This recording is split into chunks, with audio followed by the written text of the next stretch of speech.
Hello, everyone. Dan Whitmarsh here from HR Strategies. Welcome to the next installment in our monthly sequence of events.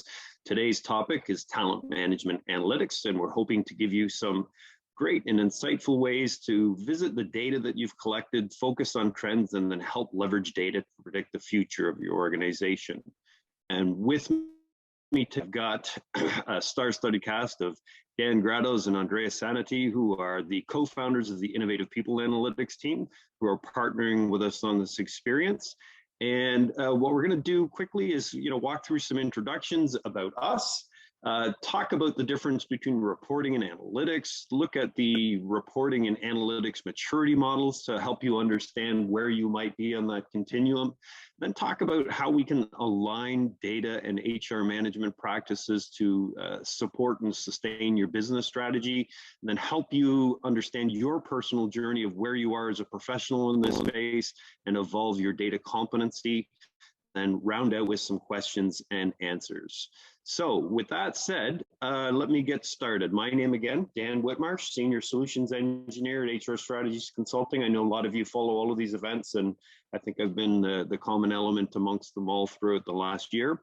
To my right on the screen, we have two of our colleagues, Dan Grados and Andrea Sanity. I've got very detailed bios about them. Dan is coming to us from sunny Phoenix, Arizona. Lots of years of experience in data management training and strategy. You can get this entire slide with the deck when we'll give it to you. And Andreas as well has similar experience really leveraging business intelligence, helping companies achieve data management practices and ROI strategies to understand the value of maintaining good HR data. So a lot of accomplishments and things here that they are capable of. And you'll get this again in the slide deck when we finish with you at the end.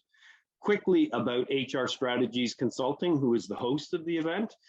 We've been around for a long time. We've 20 years in the business, 20 plus years, coming on 22, in fact, so it's time to update this slide. And we have two big divisions. On the left, you can see the human capital management practice. So we actually cut our teeth early in the industry as consultants in the human capital space, and we still have a division that does that, and that is still a very sustainable and profitable part of our operations. But more recently, in the last 7 years, we've moved into HR IT practices. So not only do we help with the consulting, we're partnering with various organizations to bring in software solution in most cases to support the practices that they're developing and deploying. So those two arms come together to make an entire entity that is known as HR Strategies Consulting. So without any further ado, let's get into the content, because we have a lot of content and I know it has a history of what we've talked through. We've gone through over the iterations of the last several months, lots of content on joining the organization, onboarding, growing, rewarding, all the way through, and talking about how we empower people through different practices. We've leveraged in a content session on how to manage change management and adopting software solutions. We've talked about the value and the significance about integrating talent management pieces so that these don't exist as isolated practices and dovetail and push to one another, but literally connect at all turning points to make it a daily occurrence for people to get into what we call not just a human capital management system, but a human experience management system where they live in there, they track their daily activities, they do the work, and they're producing meaningful data. That's the focus of today's topic. That's going to give us value points to carry forward. So our journey today, as mentioned, really relying on the expertise of Dan and Andreas to talk us through reporting and analytics, the maturity model, business strategy, data competency, SuccessFactors reporting and analytic options, and then park some time at the end for any questions and answers. On a housekeeping note, please feel free to use the chat and the Q&A through the session while Dan and Andreas are talking. We all have access to it. We'll do our best to keep them up, and if they're relevant to the slides that we're working on, we'll weave them into the conversation. But really, to get it started, understanding reporting and analytics, I have to ask the experts, what are the primary differences between just kind of transactional operating reporting versus analytics? Great question, Dan. So from a starting point, I think most of us are going to be exposed to both of them, right? Both are healthy and required for organizations to have to be successful. from a reporting standpoint, I think of reports as informational summaries. The value that we're getting out of those, right, mostly around current events or something that happened that helps us raise questions. So for instance, show me a list of employees that were terminated last week so that I can cross-reference the key cards were deactivated. We can even think of elements around maybe time to fill or learning completions. And the hope with an operational report, some are just factual that we need to manage the business or to manage a certain process. But really the goal for a report is to raise a question, to provide information that helps us ask something that we can then analyze using analytics. For instance, if I see a time to fill metric in a certain part of my business or for a certain job role that jumps out at me, I can ask certain questions. Those questions I likely won't get answered in an operational report, but that should lead us to some level of data exploration, which moves us to the right of this slide to better understand the question or the problem at hand and find the insights that we need to answer the question. Awesome. That's very helpful. No, I just realized I'm being, what's the phrase, of Anna White to you. So tell me if I need to advance the slides in greater fashion or not for you. Okay. When you look at operational reporting, and every time I get into clients' instances of their software and start to look at what they're collecting from data points, I see tons of operational reporting. Is there any risk or pitfalls of having too much kind of operational reporting only? Well, Dan, I think the thing we have to keep in mind when we do any reports, whether it's operational or analytics, is, what are the questions that the organization is trying to answer? So to have a lot of operational reports, well, that's not necessarily a bad thing, as long as those reports all have a purpose. And we've all been in situations where, we're doing moving from one system to another, HR or otherwise, and we're looking at dozens upon dozens of reports, and folks aren't necessarily asking, well, are we using these any longer? Because all that time to reproduce those reports is really money out of our pockets with no ROI coming back to us. So we want to make sure that we've got purposeful reports, but the number of reports isn't necessarily bad. As long as we're asking the right questions and getting answers, then as many reports as that takes. And certainly a lot of our clients, especially initially with their disparate systems, there's a lot of reports that are needed so that we can combine them either in some sort of, Power BI situation, outside analytics situation that we need to have. So there are a lot of reasons to have them, but as long as we have purpose, then they're all good. Awesome. Good. Very good to know.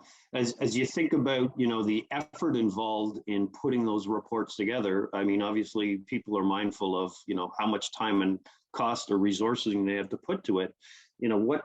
How do you help them evaluate what kind of ROI they get from these? Yeah, good question, Dan. So I think the two are a little bit different fundamentally, right? I think when you look at reports, those are generally either scheduled and emailed or delivered to somebody out of a system in much of a raw format, or somebody's using a tool like Excel to put some reports together that then get distributed. But there's a lot of manual efforts involved in doing so, right? Whether it's the report creator who has to go in specifically when elements aren't templatized or as templatized as they should be, to get things in front of a reporting audience. And then, based on some of the elements that Dan G mentioned in terms of the number of reports, right? That also is a factor of those receiving information who then have to spend time in going through it. So, from a reporting standpoint, I think the effort is one of the main key elements to ensure that we are leveraging our resources and that we're leveraging folks who are receiving reports in an effective manner. From an analytics standpoint, generally you're talking about a different or an addition of certain tools and technologies to get to analytics. Right. So there certainly is some cost involved from a licensing standpoint, from an implementation standpoint. But really, once you get into this analytics phase, there are ways for you to measure the return on helping answer and streamline certain business problems. We'll walk through hopefully enough content and examples today to help paint a picture of that. But there certainly are ways for you to do that as an organization to quantify or qualify your spend in those areas. So it sounds like you're telling me there is a significant difference in the ROI between like a reporting, operational reporting versus analytical reporting. Yeah, there is, and I think we have to look at them differently, right? Where one is more people focused, where the other is more around what changes we can make at the organizational level that drive certain efficiencies or certain dollars. So that's the analytics side, I take it, right? That's right. So I think that kind of tees up where we're going to next. I mean, so talk to me a little bit about, what does an analytical process or report kind of look like? How do you get to that point? Yeah. I mean, this is where it really gets fun for us in reporting and analytics. And everybody who's implemented any of these HR systems, or really any systems not dealing with HR, the purpose behind it was to be able to get to results, to get to actions. And when we take a look at what is it going to take to get there, there's a lot of pieces that are there, as well as those pieces continue to evolve. They continue to become important. So when we're looking at this slide to say, how do we mature? Now we're in an organization that's just simply spitting out some raw data reports. We might be in Excel, putting those into some sort of, pivot tables or, very easy reports. But ultimately, we want to get is maturing that process so that we can get from those reports just simply giving us information to helping us ask the right questions, helping us drive, process. And so we look at, obviously the big key here is always going to be those data feeds. What kind of information are we getting? Where are we getting it? Whether it's one system or many systems, and we're going to want to make sure that we're pulling in the right amount of information without putting in too much. The buzzword a number of years back were data lakes, where our clients would sit there and, well, I've got every information, including whether someone is left or right-handed in our database, and that's great. And certainly, I know clients that have terabyte upon terabyte of just data itself. But the problem is, we've got to mine that data. It's got to be smart. It's got to be able to move us into being able to have some insights. So how do we organize those data into meaningful reports? Because in order to really ask and answer questions, we have to actually get them into an organized state. I'm sure we've all looked at table reports or raw data ad hoc reports that are just, thousands and thousands of raw data lines with, 20, 30, 40 columns long.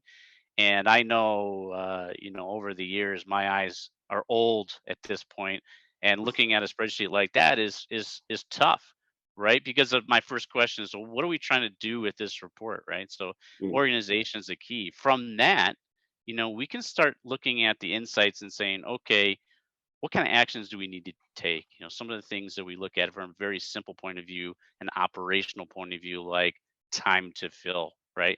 A very classic recruiting question, but what is that question really? What's the purpose behind that question?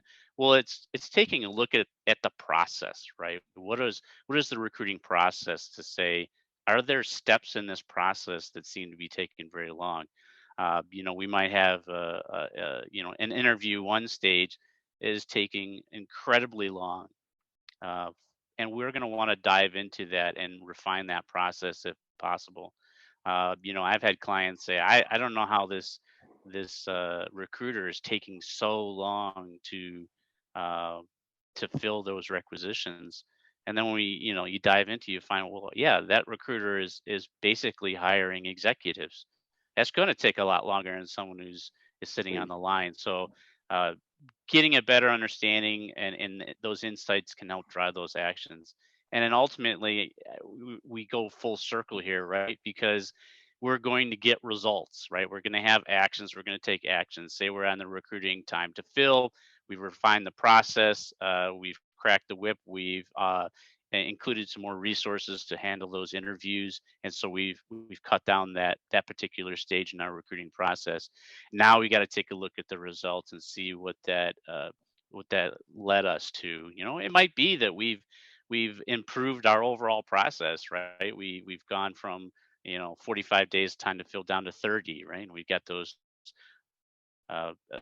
new hires starting. Well, we might find out that, yeah, we've got new people sitting in the seats, but geez, our retention of those new hires, or the performance, the 9-box ratings of those new hires as we go through the process are terrible, right? So maybe our process early on was great in the fact that we got those folks in there that were really going to help the organization, and the extra time was worth it, right? So what does that do? It really just leads to more questions. And so that's where that cycle then starts all over again.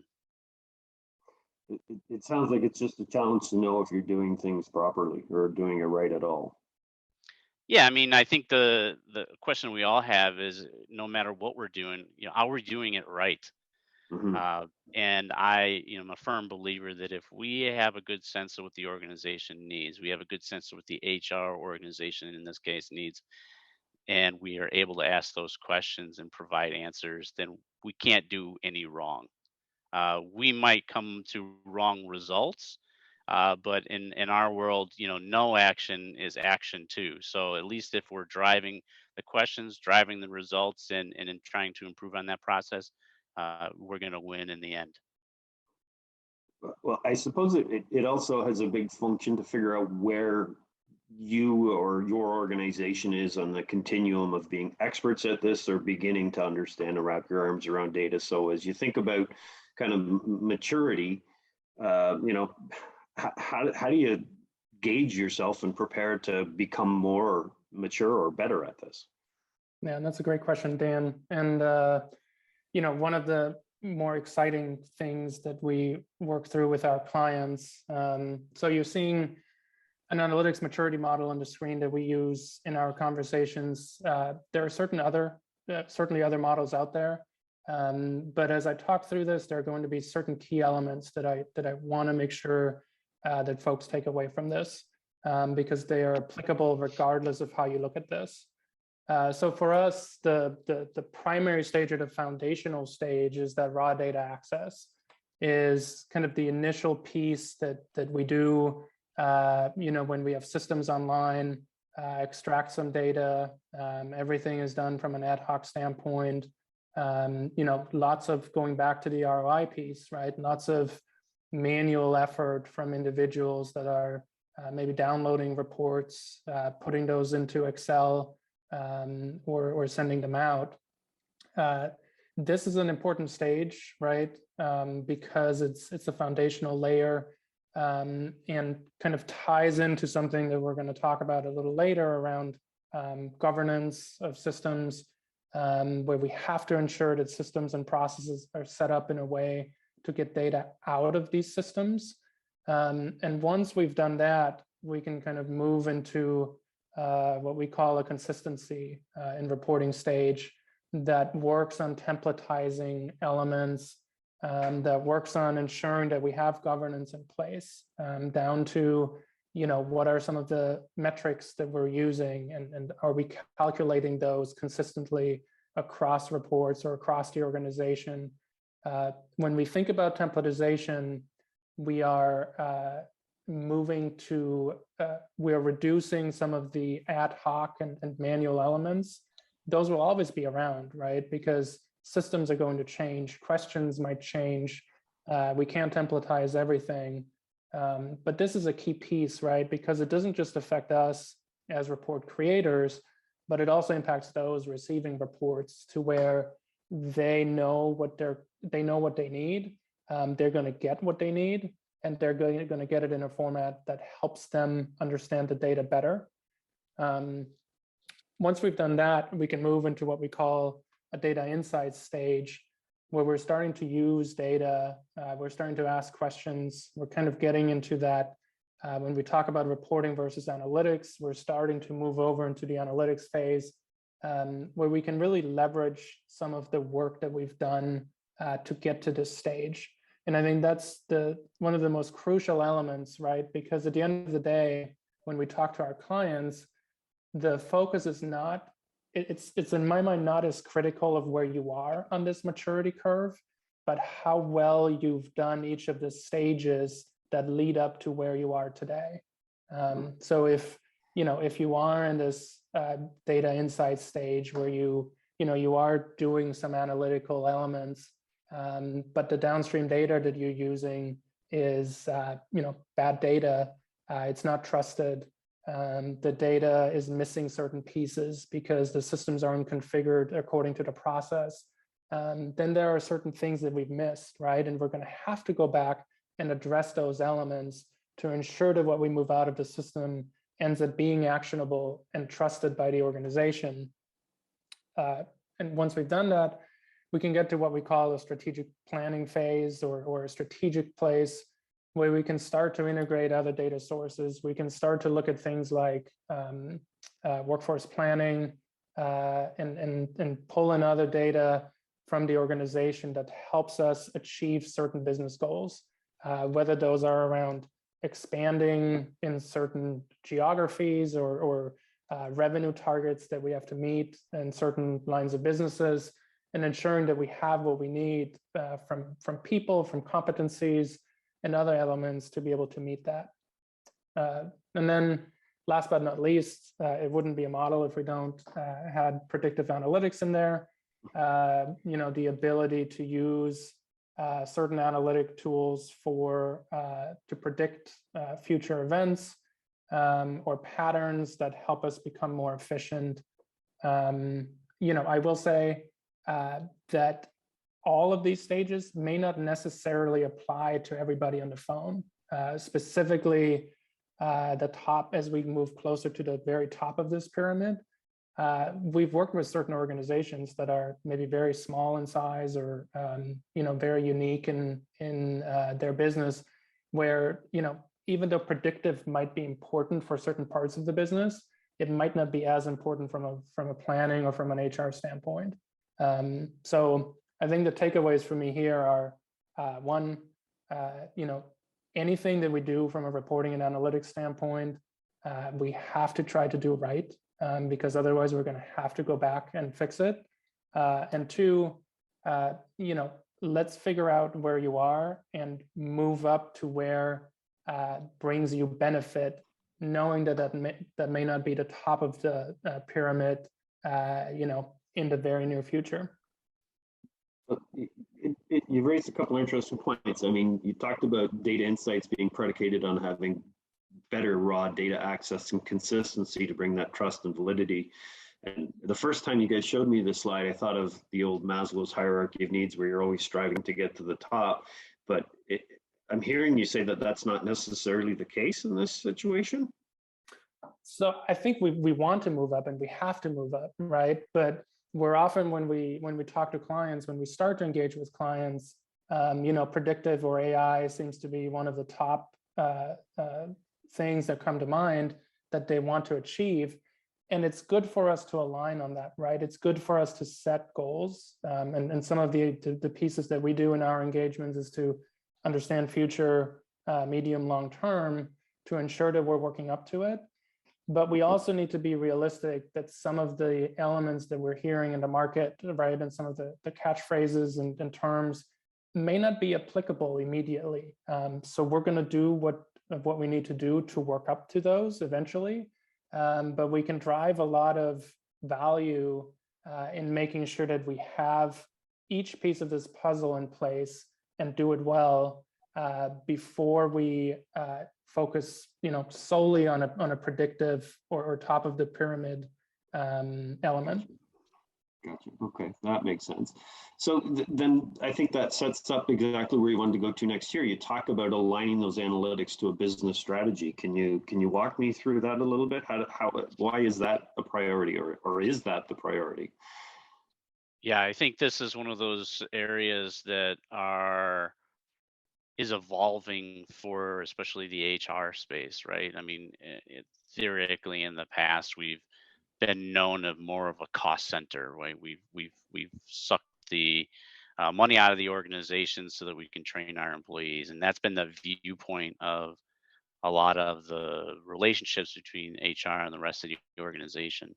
But times are changing, right? We all know the value of our employees, and we can all appreciate that it's cheaper to maintain a good employee than to hire a new employee. Man, I think that's sort of basic at this point. Uh, but really, in order for us to be involved in the revenue process, in order to get us out of the cost center,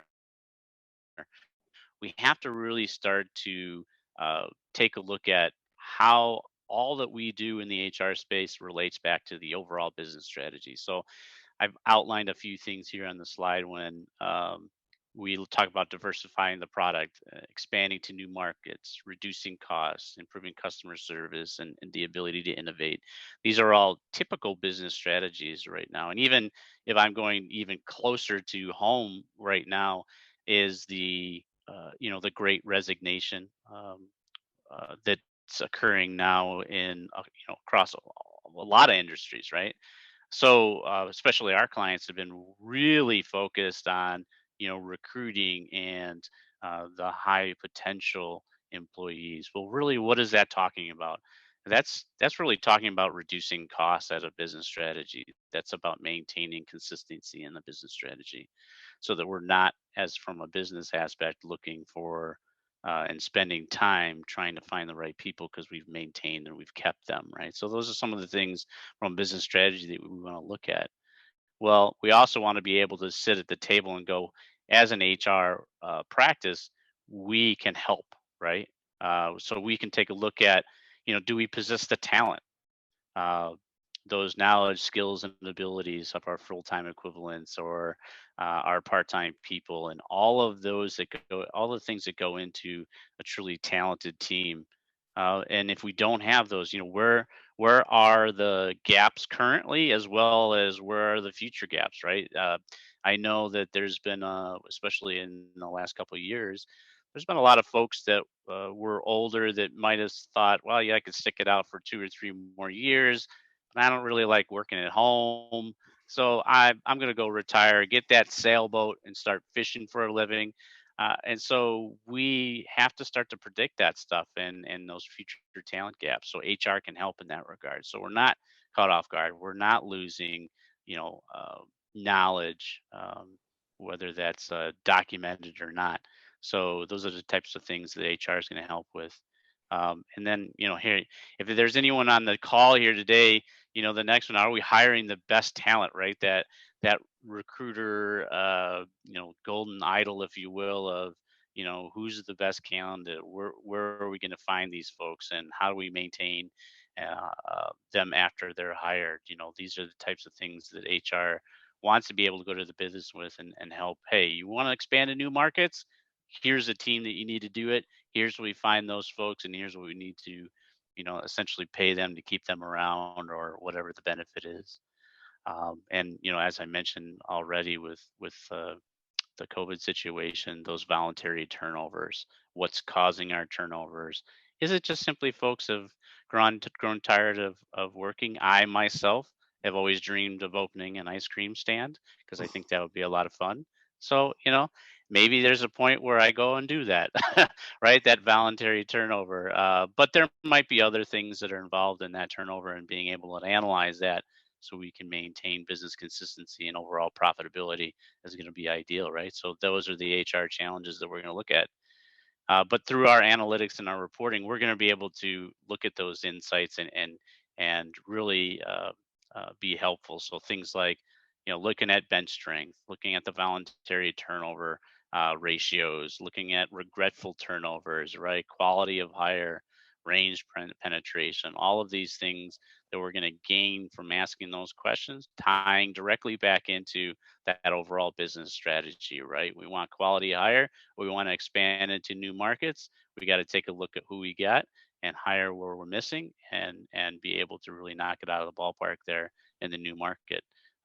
If we want to reduce costs, man, there's nothing that helps reduce costs faster than eliminating those turnovers, voluntary or otherwise. So all of these things still directly tied back to that business strategy, right? Once we have those insights, what do we need to do? What are the actions that we're looking to take here? In this example here, we've got optimizing that workforce planning. Maybe you're going to look at a workforce planning tool, right? It could be as simple as something that's on an Excel sheet, but really taking a look at what is the current makeup of my organization, and where am I going to have gaps now in the future, and how do I want to structure my future plans for hiring. Hey, I want to keep those folks around, right? I've got a bunch of high pos out there. We've spent the last 3 years folks on board, and they're starting to lose a little interest. They're starting to be picked off by some of our competitors. Let's take a look at our pay distribution, and maybe we need to do some restructuring there. These are all actions, once again, tying directly back to that business strategy. Perhaps, and I know this has been a big issue in the last about 6-9 months on the onboarding side and the recruiting side, is there is a lot of opportunity out there, and the old model of the interview 1, interview 2, and the process taking 30 days or 45 days for the organization to make a decision. That's worked to a lot of folks' disadvantage, right? So people are just not around. If you're over here in the Arizona home market, you can't expect a home to sit for more than a couple of days before somebody else has snatched it up, right? So all of those actions, increasing that time, is going to be directly tied back, once again, back to that business strategy. And then ultimately, what is the impact, right? What did we achieve?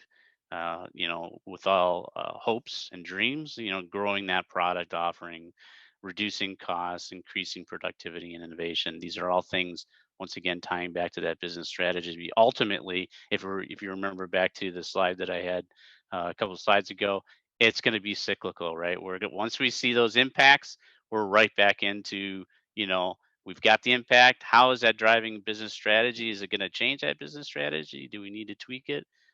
So it's a constantly evolving process, but a fun one. Yeah, the path here is very clear to me. And as I think about this, it's almost like, well, maybe you can help shed some light here. How do you get HR people to start understanding this? Like, where do they need to start asking questions or kicking tires? Yeah, so lots of questions, right? And I think that's the number one thing. If I'm thinking about a reporting team, or if I'm thinking about somebody who's being asked to create something, asking questions is the best thing you can do.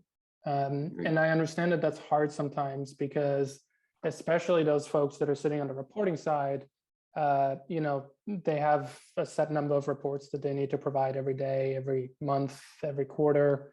They're being asked ad hoc things, and a lot of times you're treading water, right? So you don't necessarily, right? The reaction, and rightfully so, is the faster I get this done, the faster I can move on to the next thing that's sitting on my plate. But the best thing that we can do for ourselves and for the organization ultimately is to instill a culture of asking questions, because a lot of times there's a lot that can be discovered even when somebody comes to me and says, hey, I need X, Y, and Z. If I ask questions, I might understand that they're looking for something a little bit different than what they actually thought they were looking for.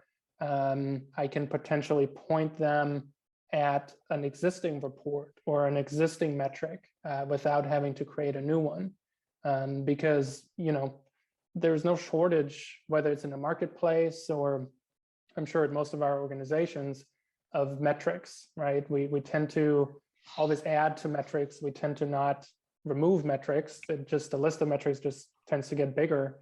which doesn't necessarily mean that they're actionable.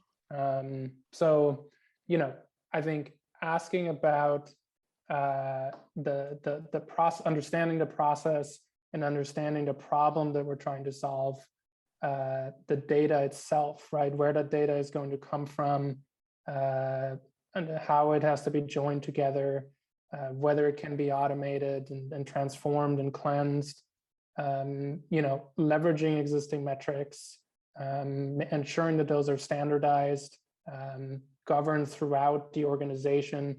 Certainly finance might have a different view than certain folks within HR, which is fine. But ensuring that our metrics are centrally governed is super critical. Looking at industry trends, right? Dan mentioned the Great Resignation, right? That's one of the elements where there is a trend going on that may be affecting my organization, but it's a large part of a larger trend. So what can we learn from that?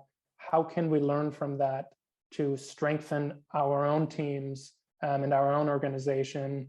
And then ultimately, what do we do with the insight, right?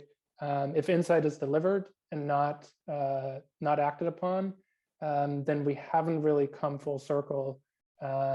So acting on it and then going over the question again to ensure that nothing has changed. Yeah, very powerful stuff. So how would you coach a client or to wrap their arms around what they have and move forward with it? Yeah, good question. So, I mean, certainly doing an inventory, right? What do you have today? What do you need in order to be successful? And asking those questions, right? Right now, one of the questions that is on a lot of our minds is, the loss of resources to the open market. A lot of organizations, and we see it in the headlines every day. It's certain, even big organizations, right, losing people that are instrumental to certain projects that they were working on. It's happening more and more over the last 6, 9, 12 months. So starting with the data, looking at and defining what metrics and data points can help us in answering the question, from a resignation standpoint, looking at not just promotion data, right, whether we're advancing people, but understanding the traits of individuals that have left. Do we have an engagement survey tool? Is there anything that we can glean from that?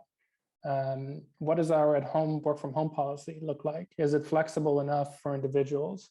Have we continued to upskill individuals and offer them a path in a changed marketplace and in a changed, most of our organizations are different today than they were 2 years ago. Analyzing that data, then coming up with some insights, bringing those to the table, right, where we need to be, or the, HR needs to be part of that discussion around what is causing some of these issues that we're seeing, provide solutions, and then, be part of the business transformation that works around those elements. Whether that is a change in certain policies, whether that is, you uncover certain compensation gaps, or anything else, right? We need to be a part of that discussion, and then track the impact of changes that we're making to certain policies or to certain elements. Very thorough plan, very thorough. So that takes us to the next section here. Talk to us about this piece, if you could, evolving data competency. Yeah, so that can be a multi-day conversation. I'm going to try to wrap it into a couple of minutes and focus on data governance. Because at the end of the day, right, data governance stretches everything that we do, right, from a data standpoint, whether that's the analytics piece, governance in general. It applies to processes and systems to make sure that data is complete, that it's accurate, that it's compliant, right? HR data has to be secure. Certain industries need to have data that is compliant or are dealing with data that has to be compliant. Aligning on and understanding business processes, right? We can't make decisions if we don't understand and are involved in conversations around business processes, and making sure that systems are configured, available in a way that matches the processes that are in place, whether that's from a recruiting standpoint or something else, to ensure that we have the right data and the complete data in place to grab data from the system to analyze. Processes change over time, systems change over time. Having conversations around that, assessing impacts of such changes, hopefully before they're put in place, right? To where there are conversations that are happening around certain impending changes, whether that's a new system being brought online, whether that's a move from one ATS to a different one, or just a simple process change. Most of these elements, right, sometimes even the smallest of changes can affect downstream data. And when the processes and individual downstream need to scramble to cope with those changes, we're missing out. Information quality, all of this, right, goes to information quality of how we can engage with customers and employees, which requires us to have a unified and constant approach to discuss these issues, not just within HR, right? But we're involved with and touching a lot of processes and systems that are not always managed by us, or not where we don't always make the decisions around configuration and what systems we use. So having those regular conversations, being at the table, and acting on this, looking at it as a process, right, not as a project, because there are constant changes. Good points. And I'm just looking at the commentary. There's one kind of a little bit of a philosophical question out there from one of our participants about proactive approach to understanding how to retain top talent. Sounds very recruitment centric. Dan, I don't know if you want to type in an answer to that one, or if you want to speak to it maybe before we move to the next slide. Yeah, I'm happy to speak to it. Yeah, I mean, I think this is a tricky one, right? I mean, this is where we're at right now here today. How do we retain top talent? Many of us are reactive, and let's just be honest with that, because we didn't expect to experience what we experienced in the last year or two. To rely heavily on that data, that's hard. In my opinion, it's more of an organizational opinion than it is reporting and analytics. Although we can tie it back, really quantifying the survey results, really listening to the employees. I mean, we've all been in organizations where the whispers are drastically different than what's coming from our leadership, right? And so it's really about changing that culture, accepting that, oh well, maybe we didn't do things right in the past, but we're looking to change that. We're looking to be open to comments and really applying that feedback and understanding that the reasons that top talent stayed 20, 30 years ago may or may not be the same reasons they're staying today. Like for me, I love working from home. To go into an office, if I was forced to do that, that could be considered for me, a go, no go. I'll go open that ice cream stand, right? So some of those things that didn't appear 20, 30 years ago are now with us today, and really listening to the employees and seeing where the market goes is the best we're going to do to be proactive. On the feedback side, the data and the feedback side, what is our high pose doing? What have they done over the last 3 or 4 years? Like, one of the great products we use a lot is workforce analytics, and we'll talk a little bit about that later on today, where we can start to take a look at our voluntary, involuntary leaves. what that percentage is in terms of high potential employees, and really to get an understanding that, perhaps if we look back a year ago, 2 years ago, 3 years ago, we are jumping to the gun saying this is unusual, when in fact it's really pretty consistent for this time of year or something like that. So really adding more of those analytics, adding the trending from a data perspective will help us make better decisions in those planning forecasts. That's a great connection point. So, what kind of skills or competencies do you think are essential to helping companies create successful analytics? Yeah. So if you want to flip to the next slide, we've got our competency model here that we put together, and as similar to the data governance piece, we could talk about this forever. I think years ago when I started, it was really, hey, Dan, do you want to do this? Sure, I'll do it. Right. I like math. Right. So that's how I got into reporting. No one else liked math, and I liked math. Well, things have changed, right? We're trying to take it from that cost center to being a part of the revenue stream, right? So in order to do that, we have to have broader skills. And what we're showing here is we really need to tie in the mathematical, the business, the ability to tell stories, and the understanding of how the data flows, not just in general with recruiting data as it compares to employee data, but how does our system handle that, right? So Mhm. those are the kind of skills that we need. And ultimately, I put analytics team here in the center. Um, a lot of our clients will sit there and go, well, is this one person? Well, most of the time it's not. And if it is, you better believe that guy's getting paid greatly.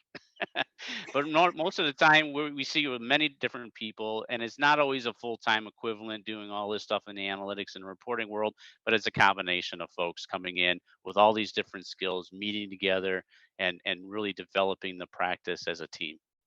Now, are they an HR team in your view, or like where do they reside? Yeah, it's a great question. We like it to be an HR team. HRs typically have been more qualitative in their analysis, and not as strong in the data modeling and stuff like that. I think that trend is changing, especially with all the data that's out there and those changes. But you can have a mix of HR and other. Those others, I think they should have a sense of what HR goes through and what they're looking for to really be helpful versus sometimes maybe being less helpful than we want.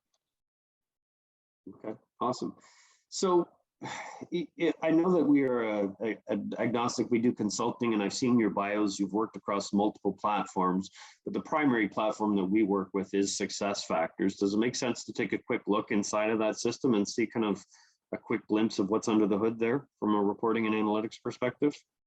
Yeah, we could do that. Let me, if you want to go to the next slide while I Yeah, kind sure. of log into the system here. SuccessFactors is made up of uh, basically four main operational reporting platforms and analytics platforms.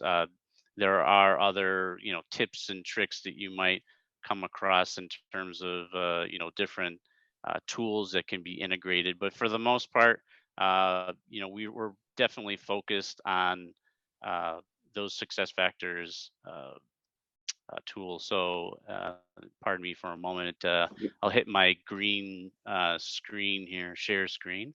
Yep.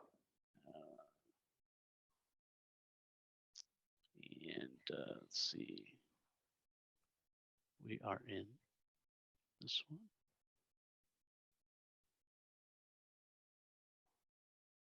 I think it's coming up. I There we see my go. my smiling face, unfortunately. There we go. Yeah, sure. So I started off with taking a look at some of the stories, right? So now this is stories is a new one for success factors, but very similar to a lot of the BI tools out there with the advanced uh, ability to visualize the data. It's very heavy in the ability to manipulate the data in the background. You actually develop your query first, and then you bring in, and on top of that, you put charts and graphs, KPIs. For success factors, this is their flagship. Some of you might, if you've worked with SAP Analytics Cloud, you might see a um, a relationship there. It's actually the same product, just kind of built on top of it, uh, recognizing that HR really has a very unique uh, set of rules and limitations that some of the other things such as finance and accounting and asset management don't quite have to live with, such as, you know, the ability reporting on gender, disability, minority status, all of those things that are considered sensitive. So very quick, and we've got the ability to filter on a moment's notice. So pretty cool stuff. I'm gonna go work my way down. The next one is a Canvas report. Uh, this was the precursor to Story, so still kind of heavily involved in you know, the visualizations piece. Uh, Obviously charts and graphs, the ability to, oh, looks like I didn't get the data fixed on that one, but we have the ability to bring in raw data as well and look at it. These can all be exported out using PowerPoint, Word, and PDF, as well as the table reports can be actually exported in Excel. So handy. Uh, I think from there, if we go down to the tiles and dashboards, this was brought in a number of years ago, uh, helping those managers really utilize the system without too much training. It's very simplistic in nature. We've got our dashboard here that's got several tiles, and that manager can just come in here and click on a particular tile and actually click into the tile itself and produce results, right? And all of these results can then be exported using Excel. So very quick on the manager level. From an executive point of view, we've seen executive dashboards with this as well. What they're really looking for is those outliers. You know, we're looking at maybe profile completion, who hasn't completed a profile, or if it's a performance form, who hasn't completed that performance form. I've seen clients use this to tell who speaks Spanish, you know, that kind of stuff. So very quick information, not a lot of detail in that drill to detail compared to a Story report or a Canvas report, but extremely helpful. And then where most of our clients start out with any tool, and even including SuccessFactors, is that raw data, which is called table and SuccessFactors now. And very simplistic in nature to build and then to run. And you'll see as it comes up here, it's going to be very simple raw data, right? Now that's all operational reporting. You can sort of say Story reports is blending that line between operational and analytics. We can do some trending data, especially in using the Employee Central data if that module is employed. But the analytics itself, and let me switch screens here real quick, is in Workforce Analytics. There's two packages in there, Workforce Analytics, which is the analytics for the organization, and Workforce Planning, which is SuccessFactors tool for workforce planning. That's gone through a little bit of a change. Now it's actually using the SAP Analytics Cloud for planning, but still a viable product for us. And you can see just over here, there are just a ton of measures that we can look, all pre-built measure pages and stuff like that. So from a where do we start standpoint, SuccessFactors really knocks it out of the park here. There's so much to start that we actually, from a client implementation standpoint, we actually go through, all right, do you really need this? So what is this? You know, kind of going back to our slides earlier, right? What's the business strategy? What are the questions we're trying to ask? And let's be very specific about what we release to the public. But as you can see, all extremely robust tools, and each tool has its strengths. Very nice, very nice. Okay, I am going to take the screen back, if that's okay, Dan? Yeah, sure. Because I saw in the deck that you gave us to use today, you should be seeing the Canvas Workforce Ad Hoc Stories kind of sophistication over development time table that you laid out. Yeah. Yep. You did a great job at kind of summarizing these, and this deck will go out to all the participants about what a tile is, what a table is, what a canvas is, stories, and workforce analytics, and separating them with some screenshots. So that's a nice summary of what the capabilities are. But I wonder if you could just speak for a second to this table. I think this is a very helpful matrix here.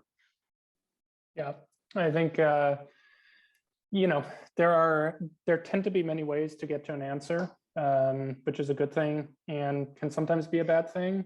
So we've just laid out, you know, a list of questions, which is going to be more applicable to those of you in the SuccessFactors space than those of you who may not be, of where you can get answers, right? You see that there can be a lot of overlap, partially because some of these leverage standard reports that come out of the box. But certainly a lot of these questions, right, are also questions that can be answered through an analytics tool, through one of the SAP analytics tools. And so, you know, the way that we look at this, you know, and without going into each question is, you know, when we have these tools available to us, and we have a set of questions or a set of reports that we need, where do we drive the most efficiency based on where the report is generated, and what does the report need to be? Is it a tabular format, or is it more of a visualization? Can we use a standard report that comes out of the box so that we don't have to create something from scratch? So the good news is there are a lot of possibilities of where you can find an answer. And what we do during our implementations and during our engagements with clients is to ensure that our clients understand how they can leverage the tools to drive efficiencies, given the fact that data is available in many places. Very good. I like that table very much. So I guess, you know, let's summarize this up in interest of time here. You know, we had this very busy slide that kind of culminated in all of the things about a talent management system, including change management and integrated pieces. And we talked about this, and I kind of stole this from your deck. I hope you don't mind, Dan and Andreas, but I really liked your business strategy path that you take clients on. And you think about that schematic that is all things from talent management that produces all of the data points, you know, understanding where those data points are coming from and how they combine to drive the HR challenge, the insights, the actions, and the impacts. I just kind of put that in there to remind you that, you know, the obvious, that this is the source of data and where this information is coming from, one of the sources of information. So with that said, I want to thank you both, Dan and Andreas, for your expertise. I know I learned a lot, including the fact that Dan wants to sell ice cream in a later part in life. So that's quite interesting. It's good to know where I can get ice cream next time I'm in Phoenix. We're definitely here to help. I think there was only a couple questions in chat that came in, and we did discuss them and talk to them, so there's no outstanding items there. From a next steps perspective, you will be getting a follow-up email with a link to the recording of this event and a copy of the PowerPoint. You can always learn more by contacting me or coming to HR Strategies Consulting or Innovative People Analytics. And the next event we're having will be in the 2022 range. Hard to believe that's around the corner, where we're going to do a meta-analysis of all of the leading analysts and research firms and their reviews and forecasts for what they think. And just to recalibrate, what we do is we actually crunch hundreds of pieces of research and we theme out what everybody thinks, and we start prognosticating upon the common trends amongst all of that research. So it's like a review of all of the research to help you make a strategy plan for your own HR practices and needs. So that event will be coming shortly. And with no further time and ado, it's 2 o'clock already. Thank you, Andreas. Thank you, Dan. Thank you, everybody, for attending. And we look forward to furthering our relationship with you.